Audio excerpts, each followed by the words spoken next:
101.1 HIRT-AFM, Roatan, Honduras, Blue Wave Radio. Now it's time for the Roatan Real Estate Roundup, presented by Remax Realty. When you want to learn about real estate, listen here. And now the host of Roatan Real Estate Roundup, Russ Regents.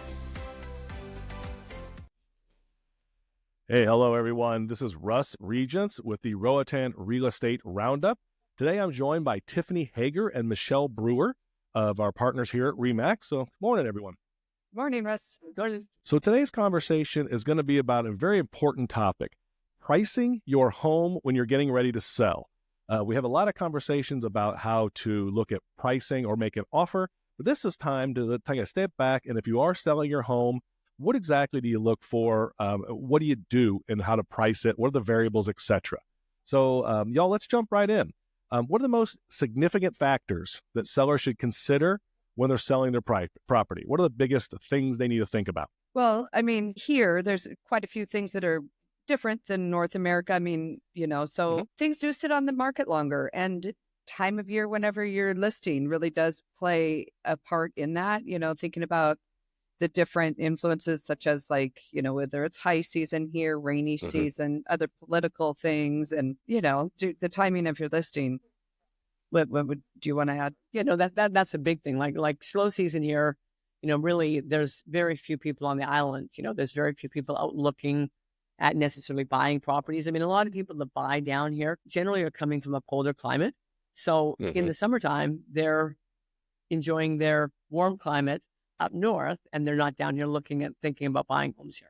So it makes a big difference. If you're listing your home in slow season, it's going to sit for a little bit longer, and you kind of have to expect that. Yeah. Yep. So what is slow season here? What is slow season here, y'all? What do you consider that? I would consider it. High season is when it's cold up north. Yeah, pretty much. When it's cold north, people are coming down to enjoy the warmer weather. So right. What months though? What months are we talking about?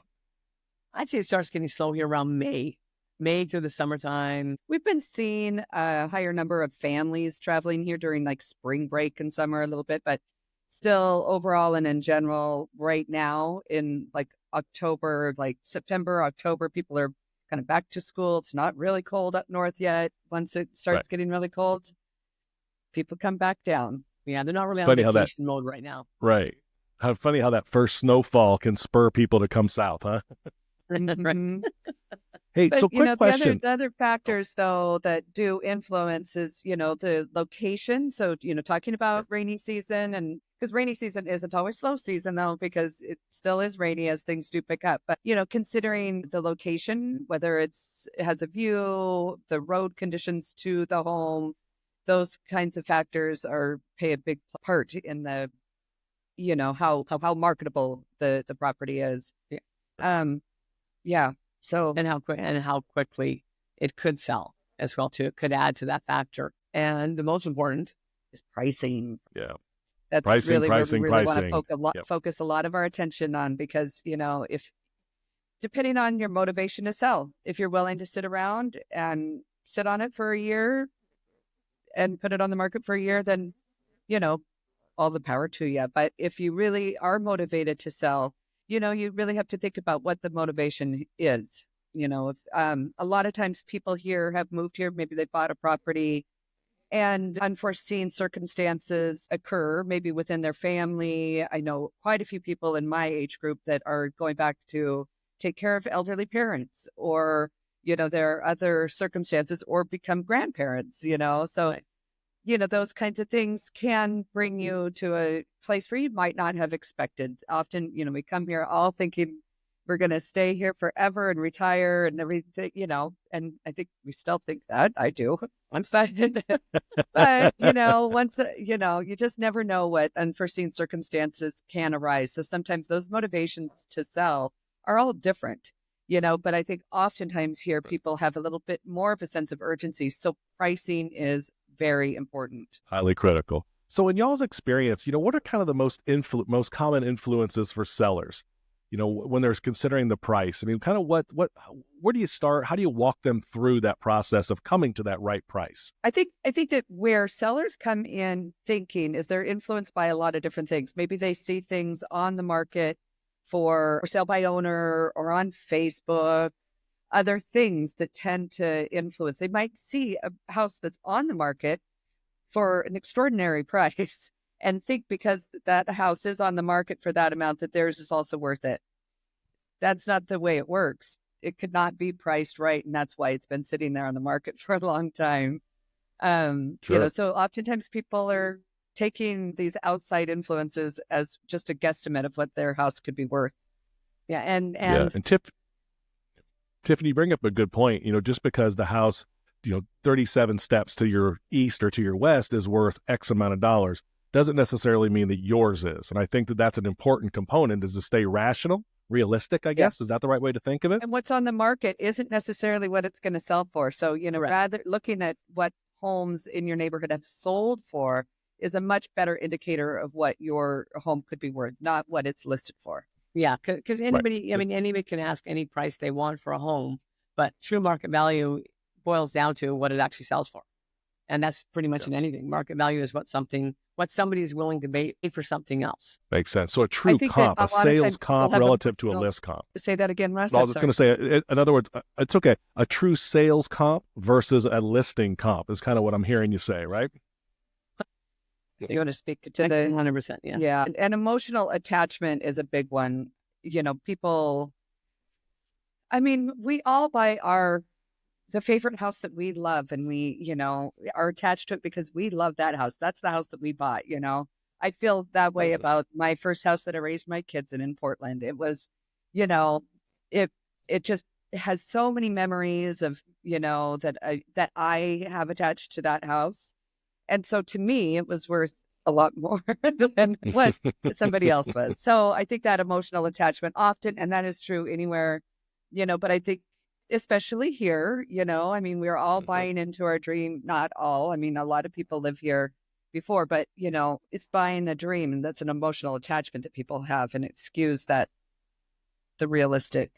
What would you add to that? Yeah, well, I would also add, and it might be kind of bouncing around here, but some people, like Tiffany spoke about earlier, you're building your dream home to come here. So you put extra stuff into it. You put, higher end appliances, you put higher end finishings, higher end everything, which is great. And if it's your dream home and that's something that's going to make you happy, that's fantastic. But you have to realize that the person that's coming to buy your house, if something changes and you have to sell, they're not going to necessarily feel the same attachment to those, higher end finishings and furnishings that you put into the house. So you have to be willing to realize that you probably may not get that money out of it. Sure. Makes sense. Well, I remember vividly when we were selling our house in Houston to move here several years back, the conversation, Tanya and I like to travel the globe, and we definitely collect art. And we had some pretty cool art that was around our house, and our agent said, no, take it all down. What do you mean? This is cool. She's like, yeah, cool to you. Exactly. She was very, very direct and blunt to it. And I said, you know what? You have a great point. Because I'm more like that. I like the dream. My wife is just like, nope, that's enough. This is investment. Go. Let's just take the pure price. To me, it was more of an emotional decision. So, all right. So quick question then. All right. So if those are some of the things we've talked in the past about for sale by owner, Facebook, kind of the illusion that people can get by seeing some of those options, what should people be considering? So never mind what they think, but what are the main metrics, and what should they think about when they're thinking of the pricing their property? Statistics. Data. Like go with a database. Find things that have sold. We already just kind of touched on that. The best thing to go by is what has sold that's similar to your house in the neighborhood, the same price. Mm-hmm. We as RE/MAX agents and other, Roatan Realtors Association agents are all part of the MLS. So we have an MLS system here that we can access all of that data and do a true, good comparative and market analysis on that. I think a lot of people, they do price things by what they see online, and they do price a lot of things, a lot of stuff that not moves here, but gets listed here or put up here, I find comes from Facebook advertising for people that have put houses up on for sale by owner groups. And I think a lot of sellers here base their pricing based upon what they see on those groups, which again, they show the price that they're asking for it. They never really show what it's sold for. Right. Because that's something that's different that's done with the database as opposed to an ad on Facebook. You're not going to say, I sold my house for this on Facebook. You're going to say, I would like this for my house for you to buy it from me on Facebook. Yeah. So, it's really hard for, the average person to see what the house actually sold for. And oftentimes here, because as I mentioned in a previous podcast or interview about this, is that we don't have as many bank loans. So we don't have bank appraisals and other things that are playing into sort of regulating prices a bit more. When you are relying on bank loans, you have to, get a appraisal that's going to, determine how much you can pay for that house. And here, I think people willy-nilly pull out a number out of the sky, what they want. And oftentimes it's, I want to come out of it with this amount, this dollar amount. Right. Because I've bought it for this amount, or I saw my neighbor get this amount, or I need this amount out of it because I want to go buy this other condo somewhere else. But really what matters is what somebody is willing to pay for your house.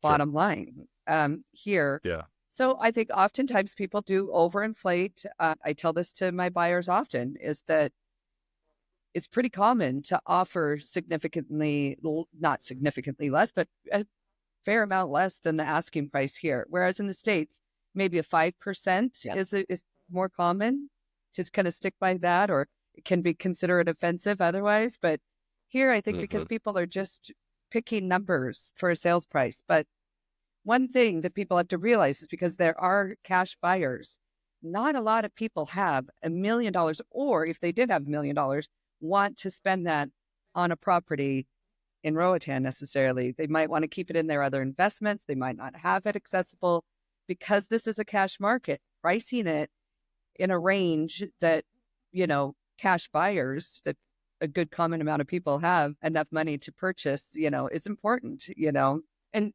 those same buyers too, most likely, that do have like $1 million just laying around to put on something, they're going to do their research, Right. They're going to literally do their research. They're going to use the data. Right. They're not just going to willy-nilly drop it down on something because if you're good enough of a business person to have $1 million, there's a reason that you have $1 million, because the reality is that you've earned it, made it. Well, and I think that's interesting because one of the things we had talked about in our last conversation with the three of us was the necessity of what y'all can do, which is called a CMA, that comparative market analysis. And it just sounds to me, the more conversations I've had during the series of these interviews and these conversations with y'all, that seems really, really important to pay attention to that and not just get blinded. I know, like you said, Tiffany, I think you said it very well. A 5% discount in the States might be more appropriate, whereas something a little bit more a bigger discount might be more appropriate here because of the fact that there isn't such a structured, pricing mechanism. So definitely CMAs are, really important. That's where we're going to pull up the comps, and it's not as easy here because it's really hard to find comps. It might be a beachfront property or a beach ocean view property. It might be, West End to Sandy Bay to, East End of the island. Like there's so many factors that play into the comps here. It's really can be tough. I mean, unless you're looking in, let's say, a specific development, or if it's a condo or something, that's much easier. That's easier. And one beachfront could be different from another beachfront. Totally different.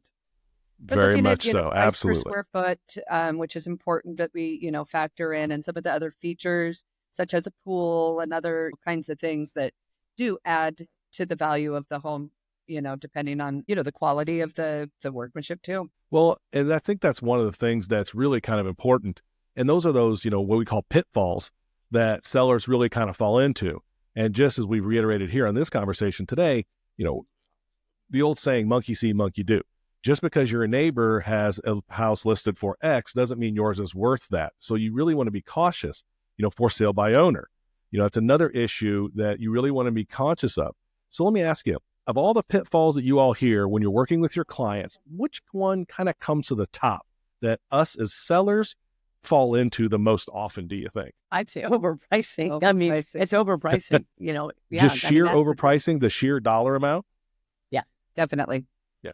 definitely. I think, it's if it sounds too good to be true, it probably is. If your neighbor is telling you your place is worth $2 million, maybe even another realtor or an armchair specialist of sorts, somebody, could give, the plant that idea of the value of the home. But, how the home was kept here, the weather can really take a toll on a property, on a home. Deferred maintenance is big. If what is the condition of the home? Your neighbors might have sold, but it could have been outdated finishes or more updated finishes, vice versa. It's really important to get those CMAs done and have a professional that can give you a good idea of what your home could sell for. And two, taking in consideration what your motivation is. If it is to sell quickly, then you need to price appropriately. Yeah. And we have found so the market this year, a few months ago has been quite slow, considerably slow. Mm-hmm. But we have noticed, and actually Tiffany and I noticed this in one particular property because I went to look at it because I'm like, the price was just like, holy crap, I want to buy this. And I sold it. Yeah. So we went and saw it at the same time. And like it sold in like 2 days. Less than a day. Yeah. Just a day. So if anything, and the seller was completely happy. Anything that is priced correctly and anything that's priced correctly will sell. I mean, it really will. So if your motivation is that you need to move, then that is one of the things to look at. And there's another thing to look at too, like just general repair of the property. Tiffany kind of touched on it. Just, things you can do is just paint, like a fresh coat of paint, stuff that's not going to be a lot of expensive, not going to cost you a lot of money. It can make your home look a lot more appealing. And if it's appealing with the right location and the right price, then you have a winner. And like what you spoke to a little bit, Russ, too, taking out those personalized things in the home. Maybe it's personalized artwork or your family photos or, your knickknacks and your personalized things. So really staging, decluttering, those types of things are really important, when you're selling, getting ready to sell, making sure that there are little things that can contribute to the value and the appeal by a buyer. I always tell people, look at your fixtures and could be just your towel racks and your faucets or those little things, fresh coat of paint and some new updated fixtures or, your cabinet poles or the little things like that can be a very small investment that can pay off significantly when you're going to sell the house. Yeah. And kind of circling back to the high-end fixtures and stuff, like that's something, don't do that. Like don't do high-end fixtures when you're going to go sell your house. Just do things, update them, make them look nice, and make a world of difference. Yeah. Right. Well, and I think that's one of the things that when we sold our house in Houston was at the actual height of the market. And so we had several offers on ours. So when that happened, our agent had said, hey, you might want to consider, because we were going to do a little upgrading the work, just make some, upgrade a few things. And she said, don't do it. You're at a situation where the market is very high right now. And, you really don't want to spend the money if you don't have to, which I thought was a very important statement. And sure enough, that is exactly what ended up happening. So, yeah, okay. All right. So let me ask you one last question real quick. As experienced realtors here, you get people, as experienced realtors, you offer, let's hit pause. I'll edit this out. Hold on real quick, you guys. Don't go anywhere. This is a guy calling me. I have to take. I'm sorry. Hold on real quick. And I'll edit all this out. Don't worry about it. Okay. Well, we bounced around, yeah. It's okay. I think that was very... Yeah, no, totally fine. Staying on top. Hello, it's Russ. Yes. Okay. That was 10 minutos. I'll be there at 10 minutes. 10 minutos, okay? No, you won't. Okay. Muchas gracias. Not having house been in the market for a long time. That's good. Because it's stressful for us too. Okay. All right. Sorry. That's okay. And I'll edit that out of there. Don't worry about it. All right. So let's go to the last. Yeah, I know. I've got 10 minutes. I need to run down to Infinity. The guys that are delivering my windshield, they're doing it for free, but he said, hey, I'll call you when I'm in Infinity. And I thought, of course, it's going to be right at 1:20. All right. So let's ask the last question. What would you, as experienced realtors, offer people to get the most from the sale of their home? And let's just go through those bullets, and then we'll close from there. Okay. Yeah. Okay. Okay. All right, so y'all, our last question for the day. This has been a great conversation, obviously, and I keep hearing, be realistic, work with professionals, get that CMA, and really listen to the professionals and not listen to social media or your neighbor. So, as experienced realtors doing well here on the island. Unless your neighbor is one of us.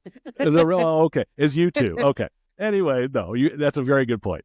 But what would you two, as experienced agents here on the island, what would you offer people? So in other words, what it is that you guys would do to get the most from the sale of your home. In other words, make the case for why a realtor is going to really be the best option for you all to get the most for your client's home. I'm gonna point one thing out too that I think is really important. A lot of people believe that if they do for sale by owner, that they're not going to pay the commissions. Well, you will not reach a broader audience, and you probably will end up making a lot less off the sale of your house. Oftentimes, by using a realtor, we can get you a higher price point that is going to compensate for the realtor fees and sell at a much quicker. You won't have as much headache yourself too on trying to advertise. We'll do that all for you. So that's a big plus. But yeah, and then we'll go in this, and also having a house. I know some people when they price their homes say, well, it's okay. I can wait. I have time. It can sit there. But the truth is, the longer your house sits on the market, it hurts you getting the most amount of money for your home because people look at it as a stale listing at that point, and what's wrong with it?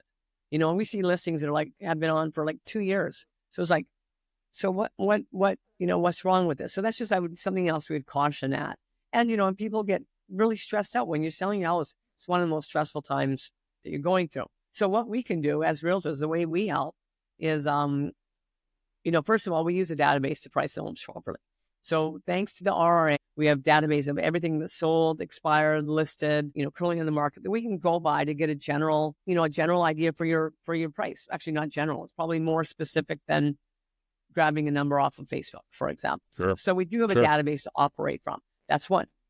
Yeah, and we use each other too as a team. We have a really experienced team of realtors at RE/MAX that I confer with my colleagues on pricing.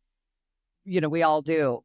But also on top of that, we have what is like in the States is a brokers open sort of tours. Mm-hmm. So we have these open houses and brokers open tours where a lot of agents, even 30 to 40, sometimes up to 60 agents, will come and give feedback on the pricing. So it's important to know as a seller, if we're going to hold one of those and we're going to get feedback from other agents, it's going to really be an accurate feedback on pricing because, that's important, to use that knowledge from other people because we have a lot of good experienced agents here on the. Yeah, we do. Yeah, absolutely. Yeah, and I love the tours because we always get good feedback on pricing and stuff. And they're usually bang on, actually. Well, and I think that's interesting. You do that in addition to open houses that are geared towards the general public.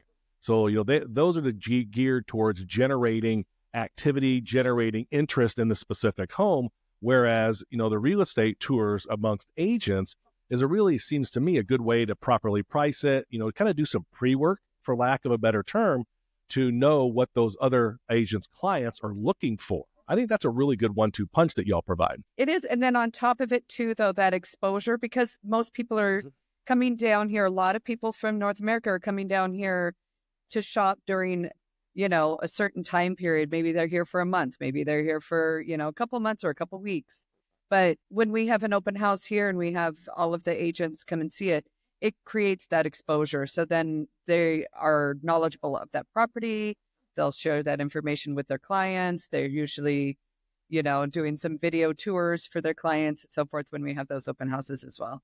So there's a lot of exposure that way. But I think, even additionally, like RE/MAX, we syndicate our listings throughout the world globally. So your listing with us is going to be visible in a lot of different websites and locations throughout the world. So, we will have the highest level of exposure on the internet that you can within because we're a franchised worldwide company. Yeah. Absolutely. Well, I think that's critical, and that's one of the reasons that we had wanted to partner with you all was the global expertise and the global exposure. Because again, Remax is Remax; it's known globally. So, well, I think today, we've had this has been a good conversation because again, we talk a lot, especially in this series, about buying your home, building your dream, buying your dream, and a lot of people don't think about how am I going to get out of that dream when it comes time for whatever reason. As you referenced, Tiffany, I thought that was a great point. Grandkids, caring for an elderly parent, health issues amongst ourselves. And I think that's really a key factor is people just think, oh, I'll just go out there and see what my neighbor says, unless it's an agent. I'll just see what my neighbor says and go off of theirs. And I think that's important to do your due diligence, not only on the acquisition side, but also on your divesting side. So, because again, we go back to it, Michelle, you and I have talked about this in the past till we're blue in the face. It's necessary to use an agent. You may think you're saving that commission, but in reality, you're probably not going to sell it for the proper price that you could sell it for by partnering with a true agent like you two at Remax. And it's a stressful time. We realize whenever, somebody is going to sell their property for whatever reason, it's stressful. And we want to take that load off of you. We'll get really great professional photographs. We'll have good marketing materials and, really try to relieve that level of stress off of our sellers too. Yeah, it is really everybody's interest to sell our clients' homes for the least amount of time, most amount of money with the least amount of hassle. I mean, we want that too. Yeah, 100%. we want it to go easy for everybody. Right. Yeah. Smooth. That's awesome. Well, today I've had the pleasure of having Tiffiny Hager and Michelle Breuer, two very successful agents with Remax here locally on the island. Again, I'm Russ Regents, and this has been the Roatan Real Estate Roundup. Michelle, Tiffany, thanks for your time. We'll see you all next time. Thanks, Thank you, Russ. See you. Thank you for listening. Remember, when you come to Roatan, one of the best ways to see the island and its beauty is a real estate tour. Reach out to Remax. Listen next week at this time for the Roatan Real Estate Roundup on Blue Wave Radio.